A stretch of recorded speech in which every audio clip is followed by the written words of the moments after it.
Hello, everybody. I am Will. And I'm Kristin. And this is So I'm Watching Desperate Housewives, Season 1, Episode 10. Come back to me. Okay.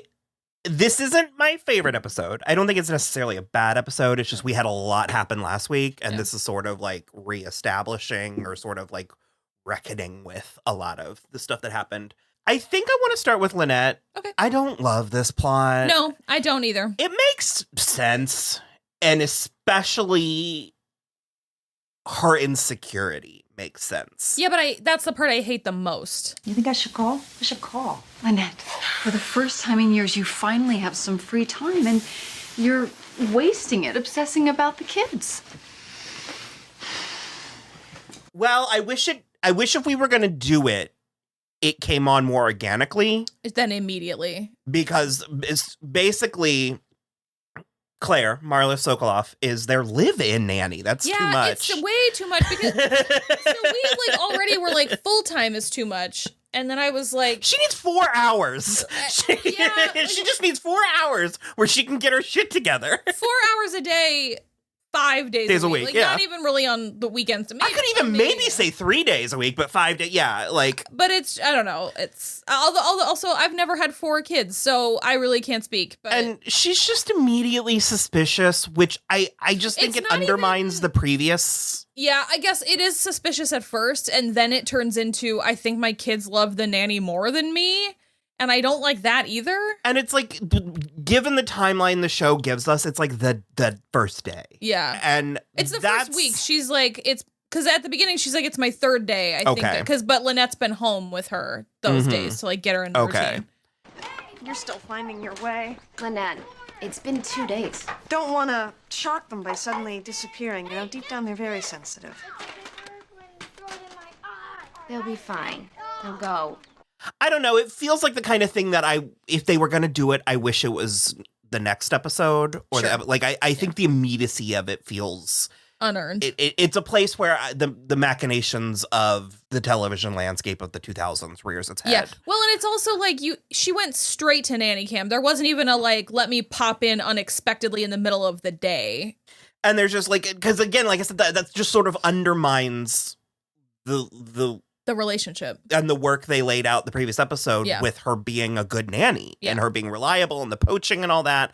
And it's like, because again, I think the inferiority feels true. Sure. That she would get, because I mean, and that's a big hallmark of the show is getting what you want. And then, now what?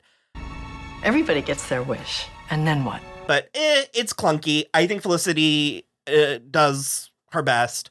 The Brussels sprouts, it's fine. It's whatever. It's very standard. Yeah. So it ends with her semi-sabotaging Claire. Not like really, but she makes Claire serve them Brussels sprouts, which they hate. Well, it actually ends with her trusting her again and like leaving the house. And you can see if you look on top of the fridge in that last scene before she leaves, the frog is like turned around. Okay. It is what it is. Susan... Again, I get Susan in a bubble. I don't get Susan in with everybody else. Because her being so precious about this relationship with Mike does check for me. But contrasting it against Gabby and Bree, who are having actual problems in this episode, makes Susan seem silly and trivial. It does. Especially because she and Mike like want to have a special like weekend or whatever, and I mentioned it is effectively kind of their first, because they had sex in the 2 episodes ago or whatever. It banged it out. Yeah, it was fraught. Yeah, so that's why she's putting so much on this. I get it. I get that for sure. But basically, Brandy broke up with Carl, so Julie, unfortunately, so Julie can't go away, and also, I think part of that might have actually been done by Julie. Like, maybe Carl and Brandy didn't break up. I think they did, but but Julie's Julie was facilitating like, I it. can't leave because Zach is here. Did we mention that? Yeah, we did. Okay. Yeah. So there's like that whole thing. But Mike is like, why don't you come to my place? And she's like, I need all of my things, my candles and my oils and my lighting and blah, blah, blah, blah, blah. And I was like, okay, 90% of that you can bring with you. And second of all, as I said at the end of the episode, if you want to watch along with us, you can go to patreon.com/soimwatching. Mike's house is always lit like it's golden hour. Cloaked in golden. She's gonna look amazing as the sunlight. There's nothing but earth tones in that house. Right on her. I mean, it's absolutely insane. Because that's what I was gonna say. I was gonna say, again, in Susan's defense, as much as we've been going on and on about how good they all look, she is a woman of a certain age. North of 35. There's a little bit of a man behind a curtain situation happening. Sure, I think she's like giving a little too much because there's certain things where it's like, it's giving too. Mike's not gonna. Mike doesn't care. Like he appreciates like it's the guys can see the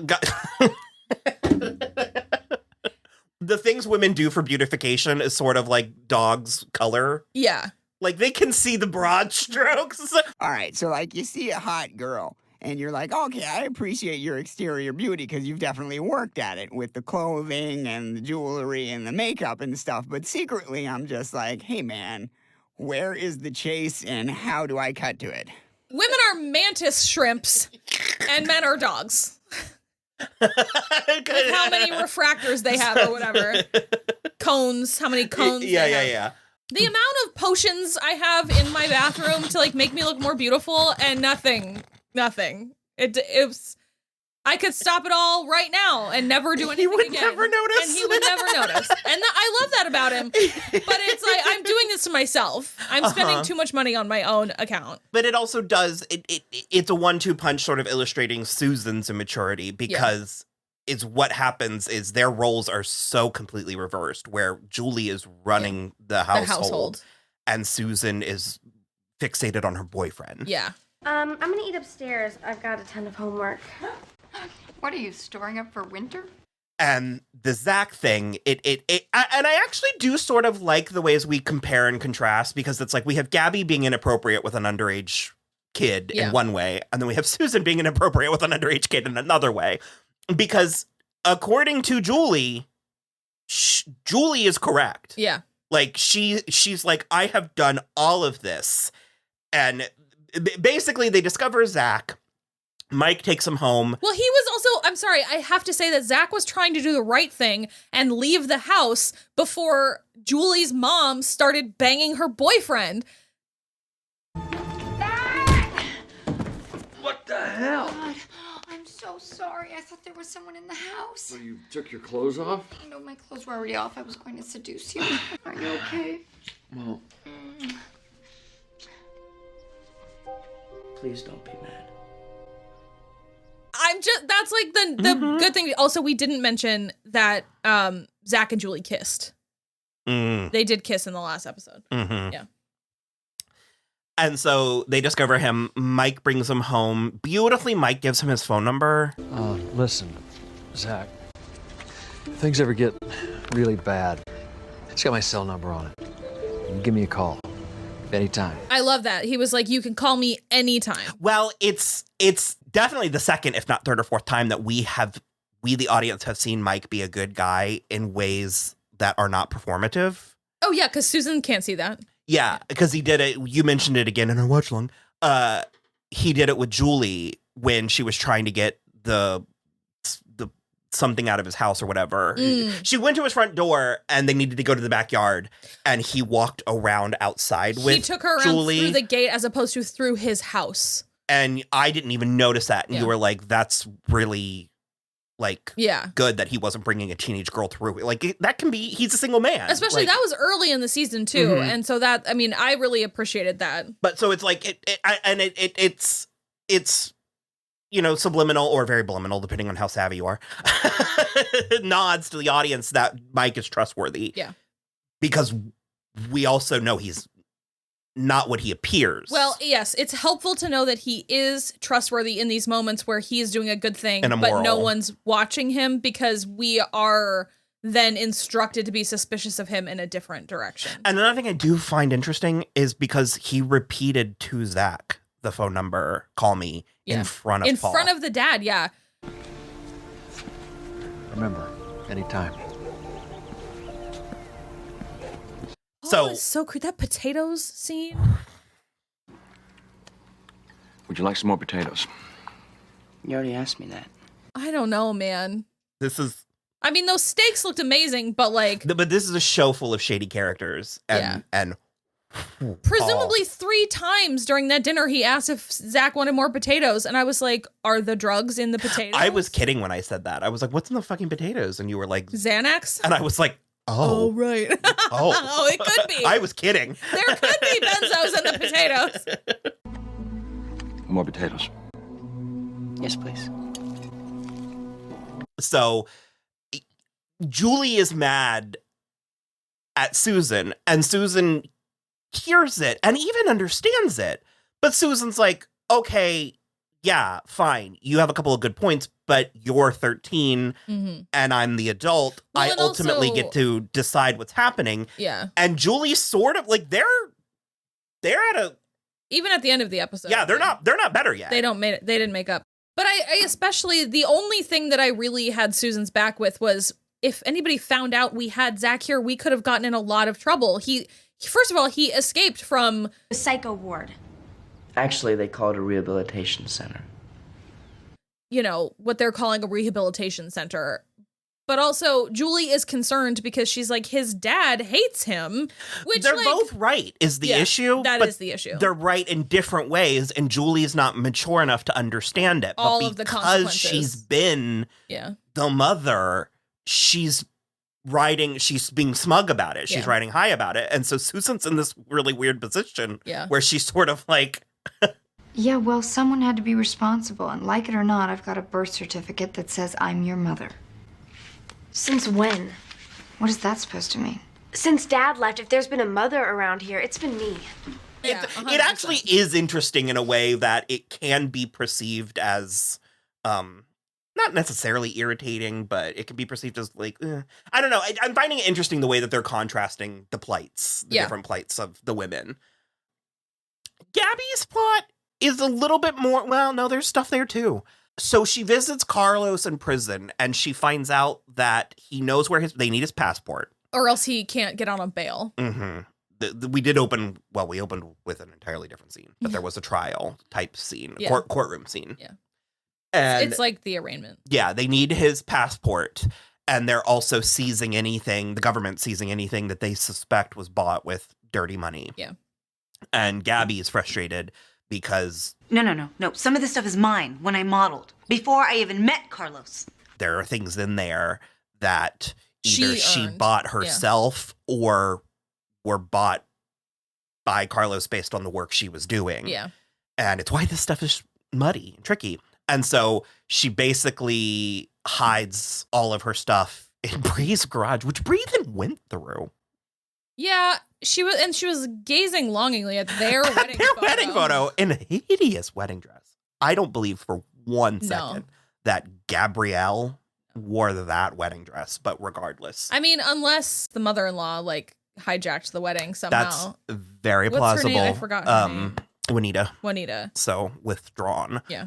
But Gabby visited Carlos in prison, and he did admit that he knew where his passport was. It was in a secret panel with papers that she needed to burn. And she's like, so did you know about this? And he was like, just do it. And instead she burned his passport. It really is the simplest way to keep from getting burned. I don't think she should have done that. As I recall, it works out, but that's beside the point. I was going to say, well, because I'm remembering some stuff where it's like they do kind of end up on an even power balance with her affair and his illegalities. It's because now they have both betrayed each other. Yeah. Their spoken, I was going to say unspoken, but I'll just go ahead and say their spoken promise to each other was he was going to provide for her and she was going to be his trophy. Yeah. Neither of them are upholding that right their bargain. So it is interesting. Yao Lin was in the episode. With Mr. Solis in jail, how are you going to pay me? I have children. Yao Lin, your kids are in their 20s. I remember liking Yao Lin, but I don't remember if she... Well, she sasses Gabby back, which I like. It's very funny. But also, they're a little too fraught. I need them to be in cahoots. I need a little bit more Dorota from Yao Lin. Here. 3 weeks in advance. If you don't mind, can I call you back? We should be so lucky. And that's my fear is because I can't remember. I'm afraid she's just gone. Just one day, there's no more yelling. Like now. Like, I'm afraid. Because I don't remember. Oh, she's only in 7. Oh, that's not enough. Yeah. That is a character opportunity that I will criticize. Yes, season 1, and so she's in 2 more episodes this season, and then she comes back for 1 episode in season 5, and that's it. That's not enough. I agree. So, but I do think that is the important thing to really establish there with their plot. That does bring us to Rex and Bree. Really quick first, Edie is very worried about Mrs. Huber, and so she's been like asking everybody if they have like keys and stuff, and she claims she left her laptop in there. It's 2004. They weren't quite as attached to us. Sure. She kicked me out so fast that I forgot my laptop, and there's just some stuff on there that I don't want anyone else to see. Oh, well. But she, at the end of the episode, she is getting the cops to let her in. When do we get Wi-Fi? Ooh, not 2000s, right? Or is it? Were we still dialing up when I moved into the apartment? No, I don't think so. Then we already. Oh no, I moved in the apartment in 2007. Yeah. No, I think by this point, regardless, you're totally right. I don't think I was dialing up in college. So from 2003, there was Wi-Fi in my dorm room. We got a DVR in like 2002. Yeah. And those are similar type technologies. Yeah. Which also that was another little nugget for Lynette's story, is that she has a scene with Edie in which we get a glimpse into Edie's. Oh, yeah. You know, I had a nanny for a while growing up. You had a nanny? Well, actually, she was more like a court-appointed social worker. My mom did a little time. She had a thing for bourbon and shoplifting. Oh, sorry. Oh, Muntz was a hard ass. In fact, she was such a disciplinarian that when my mom made parole, I was actually happy to see her. Really? Yeah. Lesser of two evils. Huh. And Lynette takes the wrong message from Edie's morality from her parable. Yeah. We'll talk. I like Edie. We'll talk a lot about Edie. Talk more about Edie. But I am also just a little bit sort of like, will somebody go check on Edie? Because she's going through it. Her house was burned down. She lost Mike, and now her best friend is missing. She also still presumably hasn't gotten the insurance check to rebuild her house. So, like, also, where's she staying? Yeah. I'm a little worried about Edie. So, I'm going to hand this over to you in a second, but I do want to start with Maisy. I remember loving Maisy. I forgot she was the same person as the Red Riding Hood. I remember this Maisy. Oh, okay. I forgot they were the same person. Okay. I love this Maisy. To understand Maisy Gibbons, you first need to know how she spent her afternoons. They were spent in the company of men willing to pay money to feel a little less lonely. I love Sharon Lawrence in this. She is so beautiful. Yeah. And it's such, they captured the 2004 of it all. And I really love the like gentle Southern accent, the like really smooth Southern accent that she's got going, the whole thing. This is exactly why I'm here. Yeah. I want that. She's a desperate housewife. She was a perfect housewife that I forget what she said, but they lost some money and they couldn't join the country club anymore. Yeah. And Bree was a bitch about it. Well, she was smug and she was pitying. And if there's one thing a woman like Maisy can't handle, it's someone like Bree's pity. Yeah. I saw her. Get that look in her eye, that look of pity. And so Maisy decided to make up the difference in their money by hooking. But not even just so because it didn't go to like a dangerous or seedy place. She's literally having sex with all of her friends' husbands for money. I mean, talk about a power play. I love it so much. And I will say, we had this in our neighborhood. We had a neighbor who we found out was her and her husband, who they got together while they were living there. Yeah. That she was a sex worker and he was handling it. And it had to do with one of the neighbors down. I'm going to leave names out of it, but one of the neighbors who you would be familiar with down the street somehow got lines crossed. Okay. And she could hear the phone calls. And so I remember being 12, like, That's amazing. Like, truly amazing. And it was the kind of thing that, like, as things were going, we got, like, a little bit more of information because we were kids, but we knew that we had very specific, because they had kids. Yeah.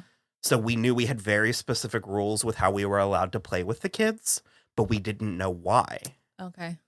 And wild. That's crazy. Wild. I can give you more. Oh, I don't want to do it on camera. Off camera. But, sorry.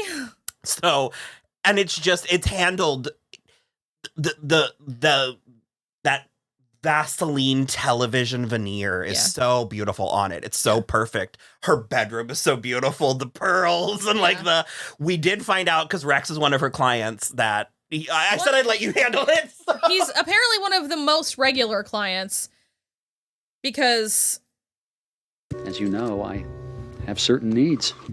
So boring. This was on ABC. No, I know. I'm not suggesting that. You're like, what is this? Incest, blood play? No. Like, what are we dealing with here? Incest, no. Blood play, I would accept that because I don't believe Bree could step up to that. What are we doing here? What are we dealing with? You have a baby kink? Like, what's happening? So, no, it's just like very gentle BDSM. She is very gently doming him. I have to warn you, this might hurt a little bit.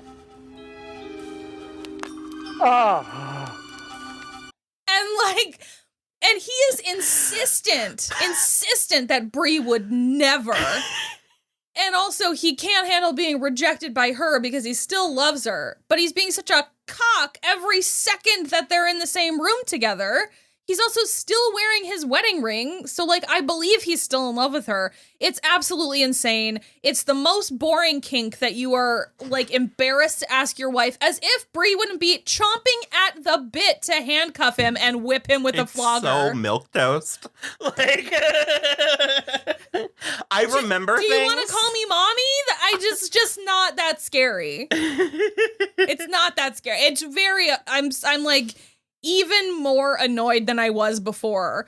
Oh, well, we joked in our watch along that I was like, I kind of want to give you a chart so you can chart how far Rex's descent in your eyes. And you're like, we're at the bottom. And that's why I want to give you the chart, is I want to see how much further. How much more bottom we go before. Because we're not even halfway through this season yet. Ugh.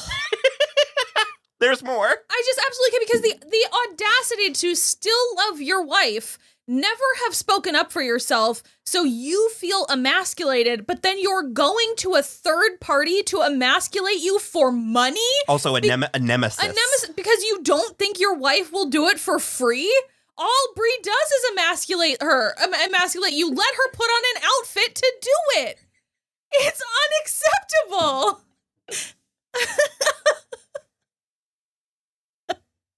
She has the pearls. Rex cries after he ejaculates. It's horrible. And so then that's why he left. It got him going. It got him all revved up. He had to go see Maisy. And so he has been presumably doing this for years. So he's been cheating on Bree. I think it's like a year or two, but with a sex worker. Because but also, again, a nemesis. An intimate, someone that is in their social circle. And so he's been doing that all the while, just assuming that she won't do these things for him in bed without having ever had the conversation with her. I forgot, because this is in Devious Maids too, and I forgot that was also Mark Cherry, so he has hallmarks. Yeah. It's because it was Rebecca Wasaki, a beautiful but stoic redhead. Yeah. So it's just it's a no for me on Rex. So she pledges to leave him. She let him have it. In the well, so he has a heart attack. Rex.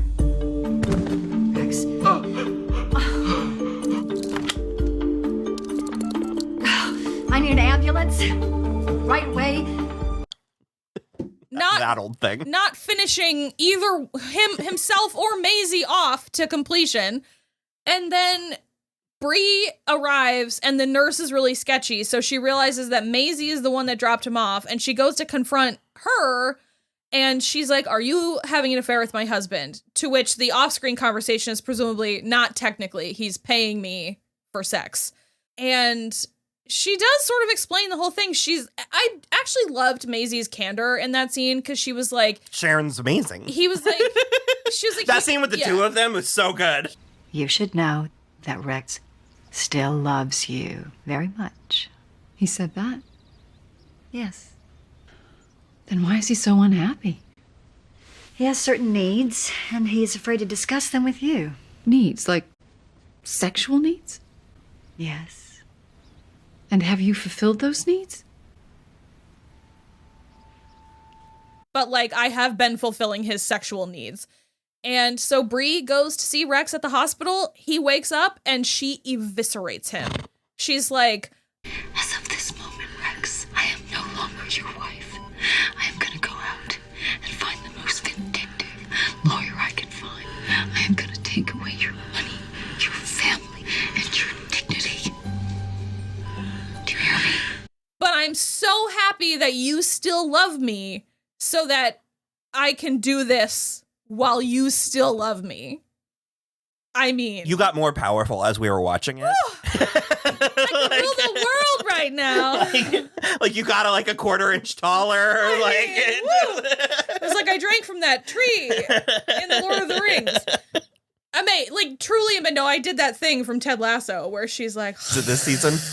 No, it was season 2. I didn't watch it. Did you... Mattel is making Barbies. Ted, I need a Keeley. Yep. Okay. I need a Keeley and a Roy. No. Ah! It's Ted, Keeley, and Rebecca. Is there no Roy because he has so much chest hair? Probably. I was gonna say I wanted a Roy, or I haven't watched season 3, but Jamie. Jamie Tart? Yeah, Jamie Tart. He's in all the seasons. Yeah, I like Jamie Tart. Yeah. No, you should. You're allowed to still. Yeah. So it was just truly amazing. I loved every second of it. So yeah, that's where we left with this episode. We're really in it now, Ariana. We really are. So we're gonna keep going, and hopefully we'll see you back next week. So bye.